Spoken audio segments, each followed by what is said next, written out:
Hello and welcome back to HardReset.Info. In this video, I will show you how to fix your screen rotation not working on HUAWEI Pura 80 Ultra. Let's begin.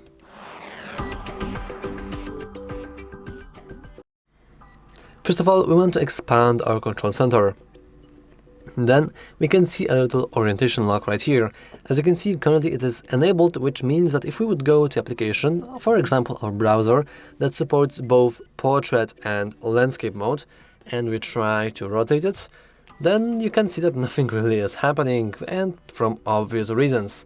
However, if we go into that control center once again, you go there by swiping from the top to the bottom, from the bottom right corner, from the top right corner, this is very important, and then you want to disable that.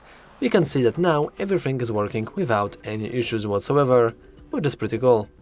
However, if you feel like this feature still isn't working correctly on your device, you can always go back and you can press and hold the power button for about 3 seconds, maybe 3, 4, something like that, and then you can just hit restart twice.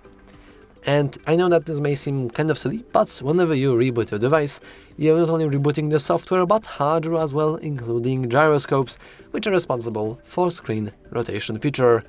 Anyway, that's all for this video. If you found it useful, make sure to leave a like, subscribe, and as always, thanks for watching. See you next time!